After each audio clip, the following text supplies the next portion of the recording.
To another Rosterfy webinar. We've got a great one today. We've got two fantastic guests that are going to help navigate the challenges that volunteer managers may face in not just being a volunteer manager, but an influencer within their organization. My name is Martin O'Neill. I'm the head of marketing for Rosterfy. Today, we've got Chris from SJ Consulting. SJ Consulting have worked in the non-profit sector for a long time now, and they are experts at helping you keep one step ahead of the changing face of the non-profit sector. And we're also joined by Rachel. Rachel is a very experienced trainer in the volunteering sector. I know Rachel very well. She's been on a few of our webinars before. She's got some great insights to share with us today. So the whole session should last around about 40 minutes. I'm hoping for a good chunk of that to be the Q&A section that we have. And for the Q&A section, we've got this QR code that you can see on the screen. Now, this is the Slido system that we use. So if you've got a mobile phone with you or a cell phone, if you just scan that QR code, it won't ask you to log in or share your details in any kind of way. It will just ask you to either scan the QR code or visit slido.com and then enter the code that's on the screen on there, which is 7614819. What that's going to do is going to help you interact with our speakers. It'll be where we can propose some questions to them. We've also got some polls and some quizzes along the way as well. So I won't hold up any longer. I will say that we're going to share the slides with everybody afterwards, and I'll obviously share the contact information for Chris and Rachel. So that's a good segue there, really, to pass over to Chris. Chris, can I ask you to switch on your camera and have a quick hello? Yes, thank you, Martin. There we go. Appreciate it. And it's great to be here. As Martin mentioned, my name is Chris Wisdo. I am a strategic consultant with SJ Consulting. And I know Julie Gibson, who's the president of SJ, really wanted to be here today, but unfortunately, she had some urgent family matters she needed to attend to. So, but I've been working with Julie, gosh, I'm not going to age myself, and I'm certainly not going to get into trouble with Amy or with Julie for aging her. We'll just say over 2 decades we've worked together. Julie Gibson founded SJ Consulting in 2006. It's a woman-owned small business. We've partnered with nonprofits of all shapes and sizes on over 4,000 digital projects, helped raise $25 billion in online giving, and have done more than 3,000 CRM projects as well. So we're fortunate enough at SJ to have a dedicated professional team, and we are all very much driven by our passion for helping nonprofits succeed. So when I think of a volunteer, I kind of think of the mild-mannered constituent who's also a superhero, right? Because aside from the boots on the ground week in and week out, they can obviously help financially if asked. They can certainly influence your reputation, both for good or for bad. And they can get involved in other ways, certainly not least of which is recruiting. And we're going to go into each one of these points in detail. But our mantra, if you will, when we work with organizations that have a significant volunteer portion is, we encourage leadership of all levels to recognize, appreciate, and embrace volunteers and help them help the organization. Kind of that Jerry Maguire, help me help you. It's helping the volunteers help the organization.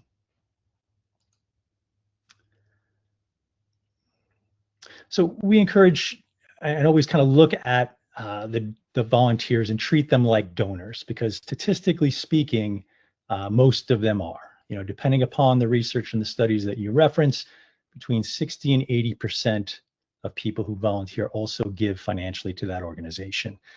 And it begs the question with this milestone or this metric, how does your organization compare to that? I've worked with some organizations, they couldn't make the comparison because the data was so separated in their systems that they couldn't actually make the comparison. They couldn't figure it out easily. And that's the kind of thing that that kind of keeps me up at night. So obviously, appreciated volunteers become donors, right? If asked the right way. And certainly appreciated volunteers who are already donors give more. And the data and the studies play that out time and again. Now, one of my personal passions, if you know me, is matching gifts. And whenever I'm working with an organization with a significant group of volunteers, I get on my soapbox, and here it is. 26 million individuals in the U.S. work for companies with a matching gift program. However, $4 to $7 billion a year, breaks my heart, go unclaimed every year. And there's plenty of reasons why. They didn't know about it. There's a couple extra steps. I'll do it tomorrow. I'll do it next week. But my argument is, if there's any group of constituents that you have that will overcome that, probably gleefully, to find that matching gifts, it's the volunteers who donate. So that's my soapbox pitch. That's an actionable item, but something I'm very passionate about. So volunteers, they're ambassadors for your organization, right? But they get to see far beyond the curated websites and the slick, marketing emails and print material, and they get to see the gritty behind the scenes of your organization, and they're going to share that with the world. And what does that experience look like, right? So it begs the question: how is your volunteer experience from the very first touch all the way through that experience? How easy is it to volunteer at your organization? How do you manage disgruntled volunteers? Again, a question that's not often asked, but in today's day and age, many years beyond word of mouth, now we're looking at TikTok and X and Facebook and what have you. Whatever impressions and experiences they have are going to be amplified. So we want to make the most of that.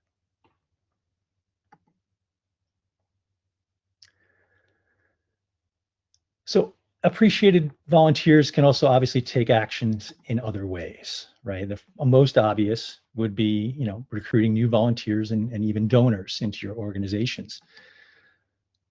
But certainly they can become fierce advocates. I've worked with organizations that, kind of view their volunteers as kind of the front line on just about everything, whether it's spread the word campaigns or urgent needs. They are the kind of the shock troops, so to speak, of the organization. And certainly volunteers can be good candidates for peer-to-peer fundraising. Again, if approached well and strategically and meaningfully, it could be a great match. But underlying all of this ultimately is, can we do that? Can we realize this potential with the data that we have, right? So we can determine which volunteers might be more willing to get involved in other ways. So I've got a good example of an organization that we worked with a few years ago. They had very separate volunteer and fundraising teams. And they came to us and said, hey, we need to increase our donor base, right? Even if it's just at the $10 to $15 level, what ideas do you have? So we poked around, and they have about 15,000 volunteers across the country. And we said, hey, we don't see these volunteers in your email appeals or in your segmentation. What's the outreach like with all these volunteers? And they said, no, we don't talk to them about fundraising. They do the outdoor events every weekend. They were a conservancy group, and that's what they do. And we don't do fundraising with them. Very separate. So we gave it some thought. We had many discussions, and we made the case that, hey, these volunteers, they're they got skin in the game. They're out there every weekend, boots on the ground, and in essence, they're the ones who are cultivating who you are, right? With their friends, with their families, with the community that they're in, because this is nationwide, right? Spending their Saturdays and Sundays volunteering.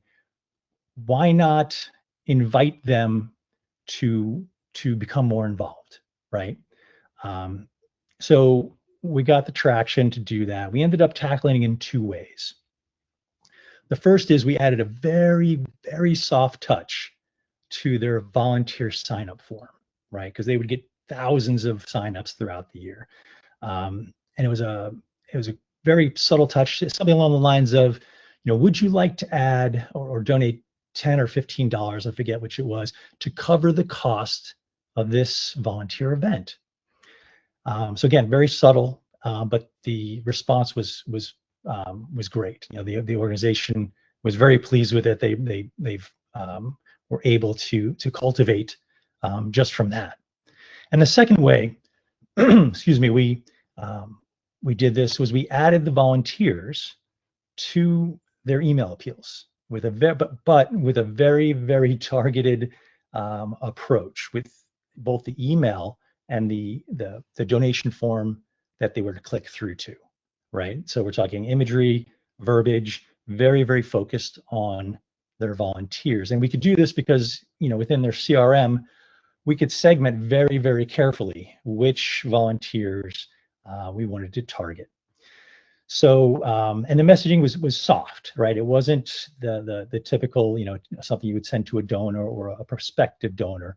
It was something along the lines of, because of your extraordinary efforts and commitment of personal time, which we're so grateful for, would you like to become more involved with helping us reach our campaign goal? Because at the time they had a campaign in play, they had a significant margin that they still needed to fill, and so it was, again, very, very soft touch as well on the donation form and the messaging, right? So we had this big rollout of emails, again, not just to their donors and prospective donors, but now including their volunteers.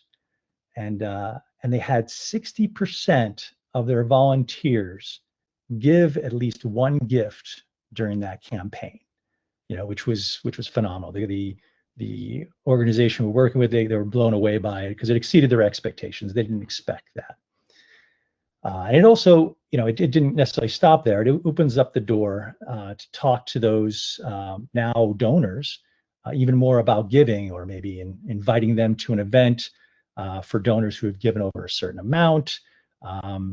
We talked about potentially wealth screening, because you never know, there could be some major donors in there that could be giving $5,000 a year instead of just 50, right? Or nothing at all for that matter.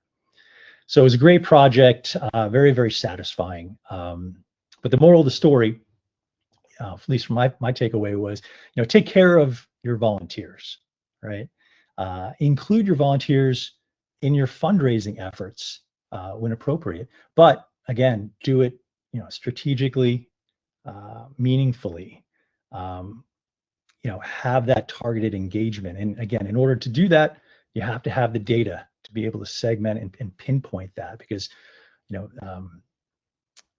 volunteers are extraordinarily important, and we don't want to risk alienating them with the wrong messaging, right? So ultimately, leadership from a volunteer's perspective is truly being like the North Star in your organization, and using the data and the strategy and the meaningful targeted content to kind of engage and unlock the power of your volunteers. So you all at your organizations, you're the experts at what you do and your missions. At SJ, we kind of consider ourselves the experts at identifying the little pieces of the tech puzzle, right? That might be making your job that much harder, or hindering achieving goals for yourself or your organization. And we kind of pride ourselves with partnering with our nonprofits to, from a digital standpoint, from a CRM or a strategic or volunteer, what have you, partner with them to do challenging but meaningful things to achieve extraordinary results. So ultimately, at the end of the day, we can create, as Julie would say, a beautiful mission mosaic.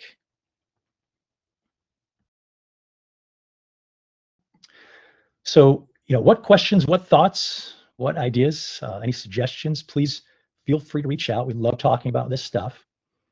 And with that, I will turn it back over to Martin, and thank you very much. I was going to thank you, Chris. I was going to wait until the end of the session to ask a question that I've got, but I'm just going to ask it now because it was something that you were talking about just at the end there. I had a question I was going to ask you about. What do you do within an organization where the data for, say, donations and the data for volunteering are in two very different places, and that you need to encourage cross-department collaboration? How would you recommend starting that conversation? Well, it is a common it is a common conversation we've had, right? Because more often than not, it tends to be rather territorial, and understandably so, right? I know there's probably some volunteer managers listening right now, bristling at the thought of sending an appeal to their volunteers. So I get that, and I think one of the best ways that I think that we try and accomplish that is to talk about the end results, right? And recognizing, hey, we don't want to alienate your volunteers. We don't want to overcome them or ask too much. There's ways of doing this, and being very, very specific and meaningful, and recognizing what they do. So we're not overwhelming them, right? And again, I think putting the data together and seeing what it looks like, right? Coming up with that plan, I think brings everyone at ease. So again, looking at what it could be is a great place to start, and then trying to put the pieces together from there. But it is contentious, right? And rightfully so. Yeah, absolutely. It probably is a nice segue actually to one of the questions that we've got that we wanted to ask the audience. But we've already had people fill out some of this actually while you've been presenting as well, Chris. So I was going to ask you to stop presenting, but you have. That's great.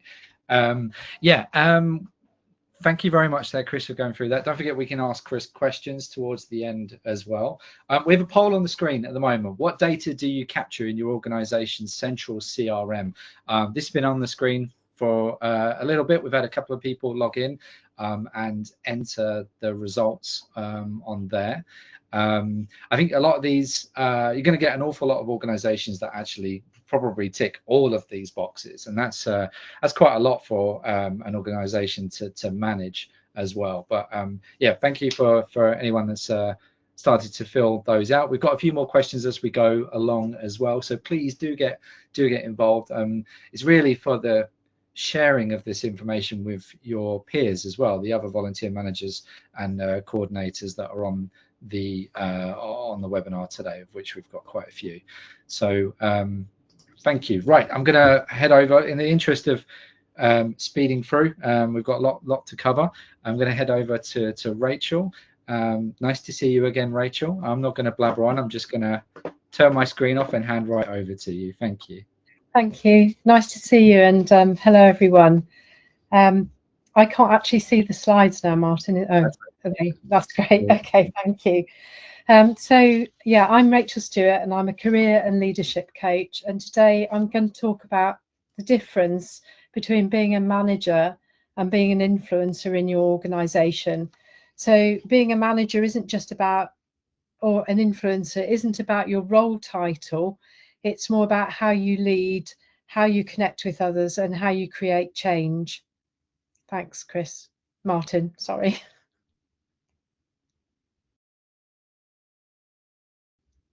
So what you'll learn today, so we're going to think about what influence really looks like in leadership, why volunteer leaders often get overlooked. I don't know if you feel that, but I hear that from people, and how we might change that. 3 small practical ways to build your influence starting today, and how to measure if that's working. Thanks, Martin. So you'll benefit from this webinar. If your expertise is hidden in plain sight, it's time to actually celebrate it properly. There's a lot of knowledge and expertise that volunteer managers have, and a lot of it's kind of not seen by other people, by colleagues and so forth. So, for example, you might spend an awful lot of time building relationships with people from all walks of life, and people don't really understand the time and energy that goes into doing that and that relational expertise. You'll benefit if you want to increase your visibility and influence. So we'll be talking a lot about influence as we go through. And if you're maybe looking to take your next career steps to progress. So the session is actually a taster. It's a taster from step 4 of my full coaching program. So I offer a one-to-one coaching program with 5 stages to it. And this is step 4, dial up your influence. Thanks, Martin. So why should it matter to you whether or not you've got influence? Well, if you're not at the table, then your volunteers won't be either. So volunteer programs that you run are actually often central to the impact of your whole organisation. But when it comes to being represented in decision making, they're not represented properly. And often budgets are not divided up with volunteers in mind. You as a volunteer manager are really the bridge, if you like, between the strategic intention of your organisation and the community of volunteers. You're the one straddling those two things. So having an influence isn't a luxury, it's actually a necessity, so that you represent people who are volunteering and your purpose. Thanks, Martin. So why is it that most people tend to fail when it comes to being influencers, especially volunteer managers and leaders struggle a bit with this?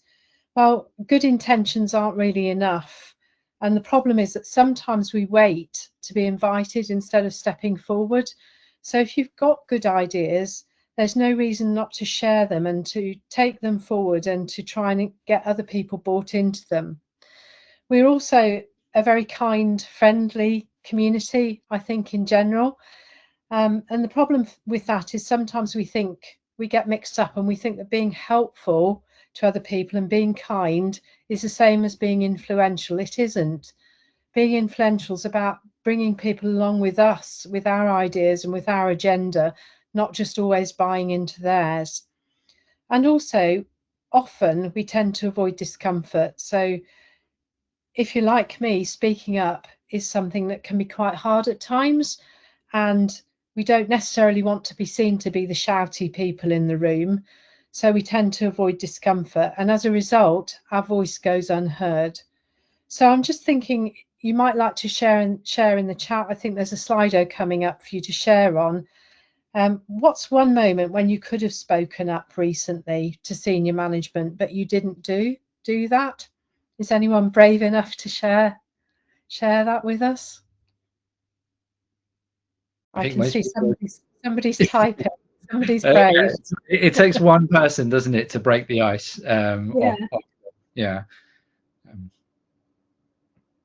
I find that a lot of people are probably feeling the same issues. They just don't know that their colleagues are feeling it too. Like if you're not open about it, if you're not communicating within your organization, you might not know that, oh well, we've been struggling with exactly the same problem as well. Yeah, thank you. Somebody said that when decisions are being made that adversely affect the volunteers and you speak up but not strong enough. Well done you for speaking up. Absolutely. And I think the strong enough is a difficult one, and I think we need people to feel our passion, and I know that the sector certainly does have that. It takes time to type. I like that one. Shall we move on, Martin, then? So and we can always come back to those at the end, can't we? So the big idea that I want to share with you really is that influence is about leadership in action. And this diagram is probably one you've seen before. I don't know if you have, but it's called it's a circle of concern that it's labelled, but you'll see there are 3 circles in the diagram. So in the very centre, there's the circle of control.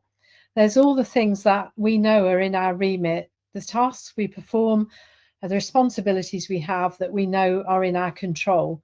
And then the next circle is the circle of influence. It's things outside of our direct control, but things that we know we might be able to influence in some way or another. And last of all, there's a circle of concern where there are things that actually we can't influence and we just have to let go of. The problem is that often I find people come to coaching. Sorry, Martin, do you mind going back to that slide? I haven't quite finished.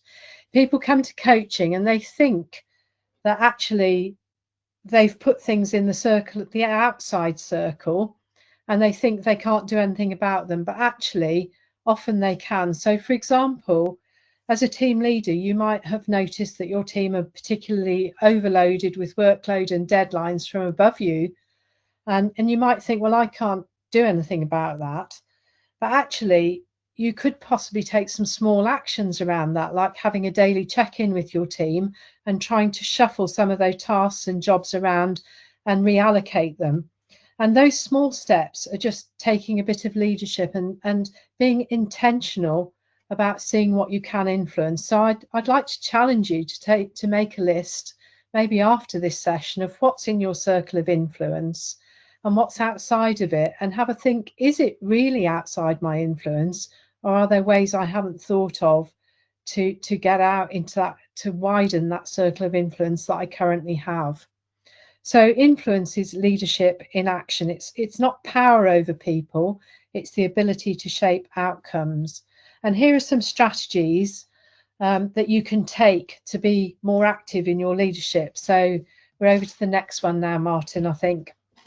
So my first strategy is just very simple: to be proactive, not passive. So stop waiting for opportunities to come your way and create them. So if you've got a good idea, share it. So for example, in my last role, I thought it would be a really good idea to take our volunteer forums, where we hear what volunteer feedback people have to give us. I thought it would be a great idea to run those out in the community, where we could reach people that couldn't travel easily to where we were located because we covered a big wide patch. And I took that idea forward, and it was taken up with enthusiasm. And it doesn't necessarily mean that it'll always be taken up with enthusiasm, but it's worth a shot. So be brave, put your ideas forward, share data and wins before you've been asked for them. I used to have somebody in my team. She managed all the retail volunteer side of things, and she was so enthusiastic. So every time she recruited and the numbers went up, she'd go back to retail and tell them how the volunteer numbers had increased. And she really celebrated everything the volunteers did. She made sure it went in newsletters, and she spoke to the CEO about it. And she asked the CEO to write thank you cards and to send birthday cards to volunteers when they had special birthdays. So your enthusiasm about your wins it's infectious, and it's really worth sharing those. So you might like to think about one short win, one thing you could do this week to highlight your work to your management or leadership, and share that on the Slido. Be interested to see what people think they could possibly share.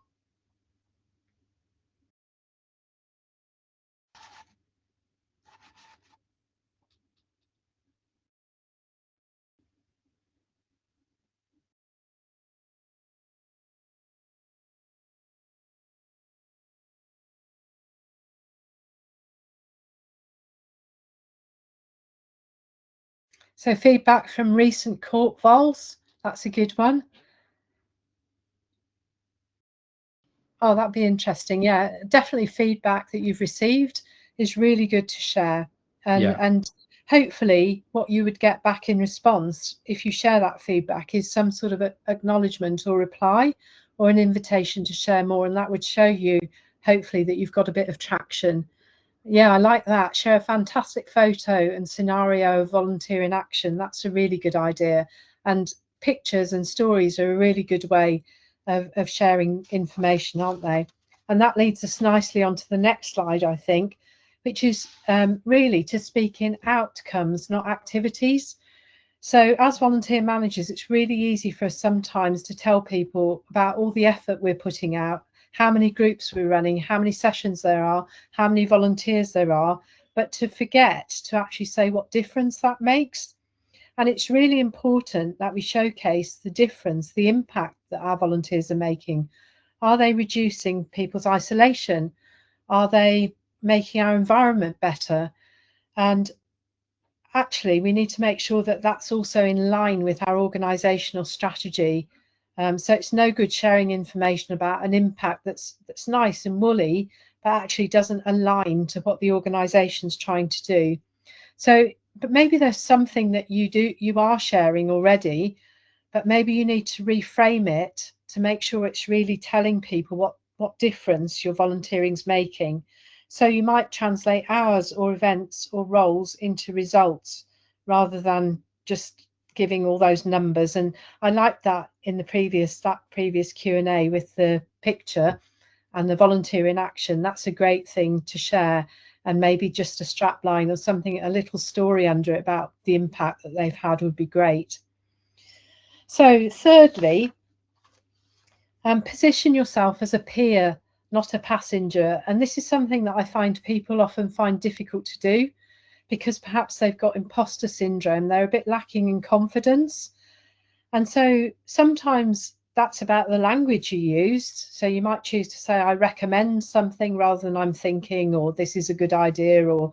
And the other thing you can do to make sure you do feel more confident is make sure you've got credibility by building your expertise. So you can build your expertise by joining sessions like this, by joining other networks and groups, and taking opportunities to train and upskill yourself. And the more expertise and knowledge you have to back yourself up, the more you'll be seen as a peer, somebody in the front seat, not a passenger, somebody in the back seat. So, you know, for example, you can be saying, well, actually, I've spoken to a cohort of my peers and they are all doing X or Y. And so I think that would be a good route for us to take based on the information that I've gathered. And then you're actually positioning yourself as an expert. So in your next meeting, maybe bring a solution, not just an update. And what I'd like to say is when you grow your influence, you're actually growing volunteering. You're modeling proactive leadership for your team, and you're gradually shifting how people see our volunteering. Rather than an option, they're beginning to see it as an essential thing, managing the future and not just sort of reacting in the present. So lastly, what I want to do is just challenge you. Sorry, I've got something in my throat. I want really to challenge you to this. Step up, speak up, and show up. Nobody's saying any of this is easy. It takes courage, it takes consistency, and it takes credibility to gain influence at the top of the staircase. And all of those things are things that you build up over time and through relationships with people. So it's about very small steps and intentional steps to do that. And I'm just wondering if there's one small change that you might like to try this week. And lastly, Martin, sorry, it's the next slide. What I'd really like to encourage you to do is claim your seat. So don't be too backwards in coming forwards. Influence isn't granted. People aren't going to come to you and offer it on a plate. It's something that you earn through presence and clarity and persistence. I'm sure you already have the expertise. It's about making sure that people feel that and understand that you're not just managing volunteers, you're actually leading the future of volunteering and looking forwards to what will be next. I think that's all my slides, Martin. Oh, before we go into questions, sorry, yes. So before we go into questions, just to briefly offer some help, I think on the next slide, if you would like my help, you can book a free career strategy call with me. If you want to scan that QR code, it links to my calendar. I'm happy to have a half-hour, 45-minute call to talk about how we might implement what we've been talking about, or explore where you are in your career and where you want to go. You'll come away with some immediate actions, and if you'd like to work further with me, that's something we can discuss. Thank you very much, everyone, for listening, and I'd like to hear your questions. Yeah, I'm going to dive in straight away, actually. I really like this slide that you put up, because I think it symbolizes really neatly to me that it is a bit of a climb. It is a struggle sometimes just to get going. And I think probably the first few steps that you take in being more influential in your organization might be the hardest, because you might feel like you mentioned about imposter syndrome. And I think I remember in my career when I started to try and influence C-suite or leadership, feeling like, why would they listen to me? And one thing that I learned is that if you're speaking to the right people and the right leaders, not only will they want to listen to you, but they'll encourage more from you too, and they should be excited by the ideas that you're bringing forward as well. So you can recognize that in your own organization. Surely the people that would receive suggestions and insight and an opinion really, really well. But yeah, that's something I picked up, I think, and I really like the way that you've shown it there, Rachel. Yeah, it's really helpful, Martin. That's another topic for another day, mapping stakeholders and trying to influence them and gain allies. Yeah. I'll try and get over to the Q&A. Oh, I like this one. What's your one small change you'd like to try this week? This week's got Thanksgiving in it for a lot of people, so it might be a short one. But perhaps if we did like the following week or something like that. Yeah. What would you like to do, Rachel? I'll put it to you while people are being shy. What would you like to do? What's the one change that you'd like to do next week? Oh, that's a difficult one, Martin. Well, one change. Yeah. Well, I need to put enough time in for the kind of legwork. It's that intentionality, actually. It's enough time in to do the legwork and strategize about my business and have a plan so that I can move forward. So one small change would be, I'm hoping that I'll have a bit of a pause next week, actually. I think there might actually be some spare time. So that spare time would be well used to be thinking forward for Christmas onwards, really. New Year. We've got a couple of people. Know my numbers. That's a good one. Know my numbers so you can report up. That's really key and a nice fit with Rosterfy, I'm guessing. Yeah, absolutely. But I tell you one thing I do love about numbers, and I've always said this in my role too, providing that numbers paint a very clear picture, providing that your data is solid. There's no ambiguity with numbers. It is this is the story that is telling. There's obviously room for anecdotal or softer shades of truth and realities within your organization, but I love the numbers because the numbers tell the story. And if you've got the right data in front of you, and like Chris was talking about having the connection there between services in your organization, being able to share data effectively, you can paint a really good picture. Maybe data is the thing that enables you to be bold and to make change within your organization because of the lack of ambiguity around numbers as well. Yeah, that's a really good point. And I like the joke, eat less turkey. Yeah. Something tells me that's not how that relates, but not going to be fair, I imagine. So we've got if I can ask, there we are. I was just, well done, Chris, right on cue. What a pro. I'm just going to bring up the Q&A that's on the screen at the moment. I'm sorry if it is a little bit small, if it comes up on your screen a little bit small, but I'll try and read the questions, and then I think I can just tick them off as they get answered. I'll probably put them out to both of you if you feel like you've both got a view on some of these. But first of all, thank you very much for everybody that's dropping questions in here, and that's what makes these sessions not only really useful for everybody on the call, but actually the other volunteer managers, the people that are doing your job every single day as well, hearing the answers to those questions may be super helpful for them too. So how can I assign a value to a service rather than a donation? Wow, that's a good one. That might be one for Chris. Yeah, it's a great question, and I forget the exact source, but you can. There's a couple of organizations that kind of somehow hobble together an estimate. I think it's somewhere around $35 an hour on average. Again, big picture back in the napkin kind of calculations that a volunteer hour is worth, right? And who knows, right? It's maybe much greater for some organizations, much less for others. But it's a starting point, right? It at least gives you a line in the sand to start with. And going from there, as Martin had mentioned, the numbers don't lie. So if you can pull the numbers out, if you have 10,000 hours of volunteer, or whatever your number is, multiply by 35, pull that reference so you have something to refer to if they ask where'd you get $35 from, and that's a starting point, right? I think it's a tough thing for most people to conceptualize, especially in higher leadership. And I know the stereotypes and kind of the view that a lot of leadership has around volunteers. Hey, they're good at what they do. Let's just keep them where they are and keep it going, right? And not change anything, right?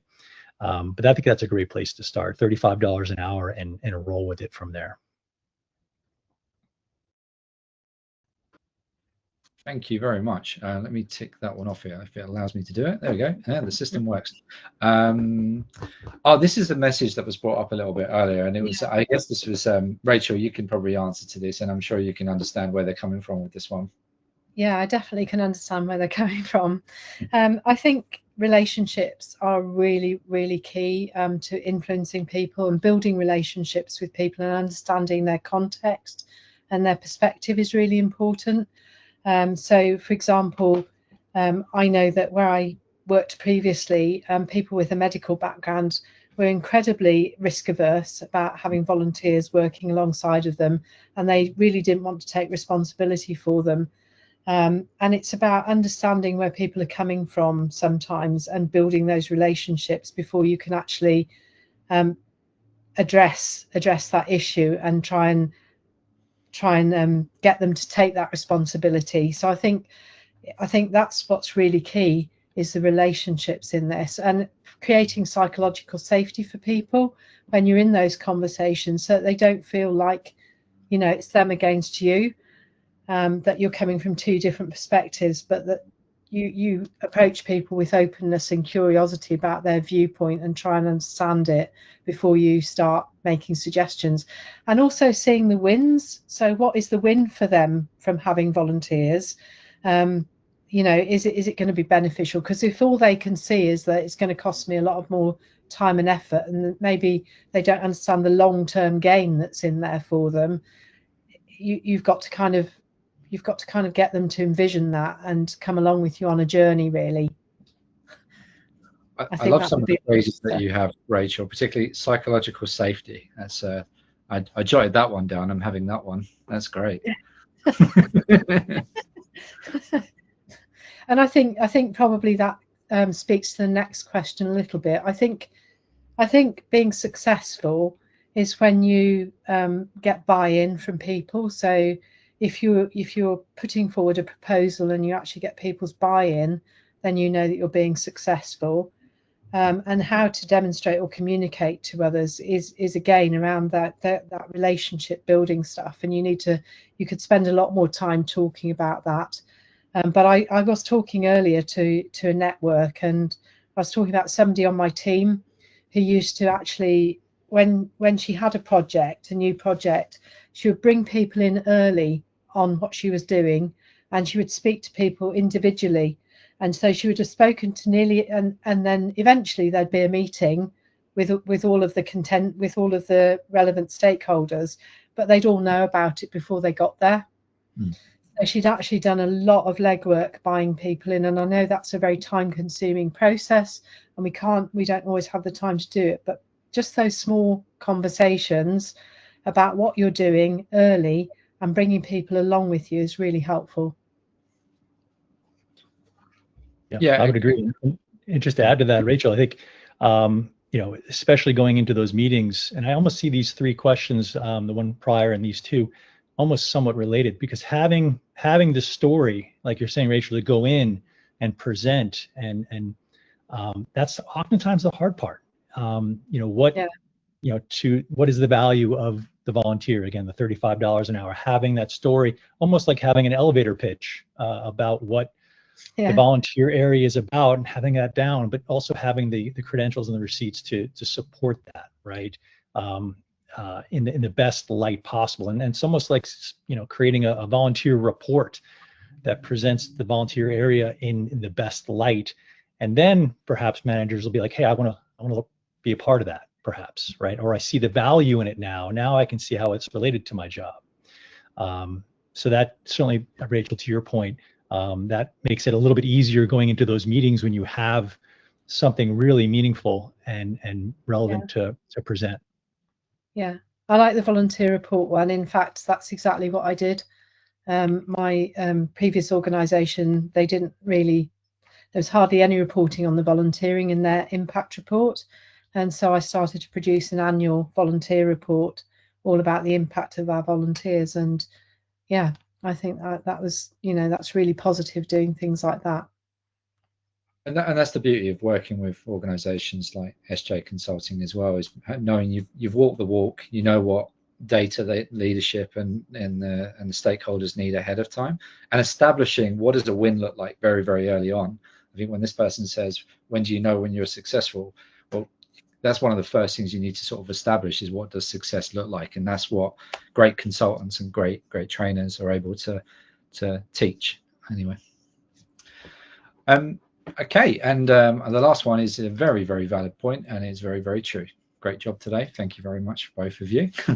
I just a little plug here for Rosterfy, just very, very quickly. A lot of the stuff that we've covered in today's session is actually relevant and included within a business proposal plan that we put together for volunteer programs.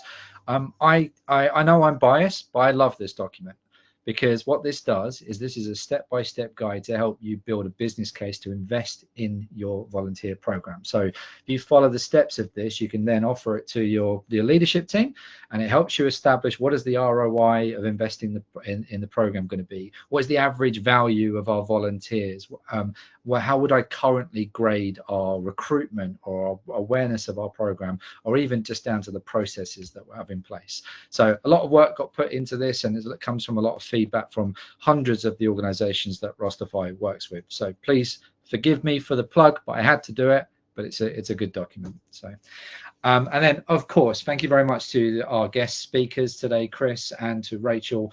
You can catch Julie and Chris at SJ Consulting. I will share their contact information after the presentation as well. I can send an email out with the slides, and obviously Rachel's too.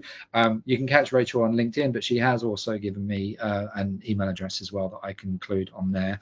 And don't forget to check out Rachel's QR code as well to see about the learning and development and coaching plans that she has got. I want to thank the guests very much so for joining me on this webinar. Catch us for the next few webinars that we've got. We've got some great ones at the start of the year. Just visit rosterfy.com, look at our webinar and events page, and you'll see we've got a very busy year coming up. Thank you very much.